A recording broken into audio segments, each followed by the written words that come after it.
मुरैना में SP office में जन सुनवाई चल रही थी। इसी दौरान एक युवक एसपी के कमरे से बाहर निकला और रोने लगा। पूछने पर उसने बताया कि उसकी पत्नी को उसका सगा भतीजा ले गया। भाई ने उसके मकान और ज़मीन का हिस्सा नहीं दिया। जब वह पुलिस की मदद लेने कोतवाली थाने में गया तो वहां उसकी सुनवाई नहीं की गई। चारों तरफ से निराश दिव्यांग को जब कोई सहारा नहीं दिखा तो बीते दिन मंगलवार को एसपी की जन सुनवाई में गया और फूट फूट कर रोने लगा। तहसीलदार सिंह पुत्र पूरन सिंह सिकरवार शहर के गोपालपुरा में रहता है। वह दोनों पैरों से दिव्यांग है तथा सही तरीके से चल नहीं पाता है। उसकी शादी 2 अप्रैल 2011 में हुई थी। शादी के बाद वह अपनी पत्नी रीता के साथ हंसी खुशी से जीवन व्यतीत कर रहा था। वह अपने मकान बाल निकेतन रोड पर रह रहा था। उसके साथ उसकी पत्नी व माता पिता भी साथ रहते थे। शादी के बाद उसके एक लड़की हुई। तहसीलदार सिंह ने बताया कि वह मजदूरी काम करता था। एक दिन जब वह मजदूरी करने घर से बाहर गया हुआ था, लौटकर आया तो देखा कि उसकी पत्नी और बच्ची गायब है तथा घर में ताला लटका हुआ है।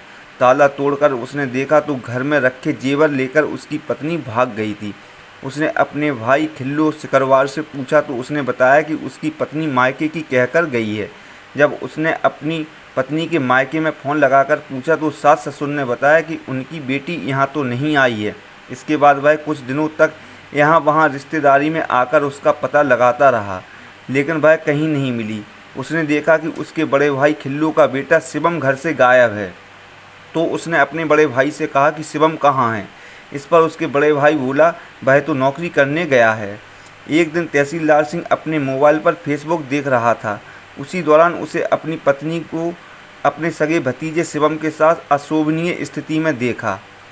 इस पर उसे विश्वास हो गया कि उसका भतीजा ही अपनी सगी चाची अर्थात उसकी पत्नी को भगाकर ले गया है। अपने सगे भतीजे द्वारा पत्नी को भगाकर ले जाने की शिकायत लेकर जब वह कोतवाली थाने पहुंचा तो उसकी किसी ने भी सुनवाई नहीं की। इस पर वह निराश होकर एसपी ऑफिस पहुंचा है। युवक तहसीलदार सिंह ने बताया कि उसके भाई ने उसे घर से निकाल दिया है।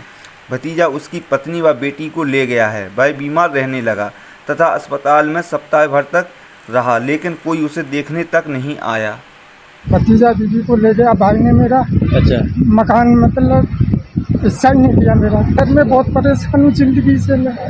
मेरा कोई है ही नहीं है। क्यों 6 दिन से हॉस्पिटल में था सर। हॉस्पिटल में मेरा कोई देखभाल वाले खाने पीने कुछ नहीं है सर। मेरा खाने पीने के लिए कुछ नहीं है। पैरों से मैं सर विकलांग हूँ और मेरा कोई ही नहीं है सर। और मैं जाता हूँ तो कोई पैसे मांगता है, मेरा भाई पैसे भर देता है तो मेरी कोई सुनवाई नहीं हो रही है सर। अच्छा। हाँ, मैं दुखी हूँ सर, बहुत ही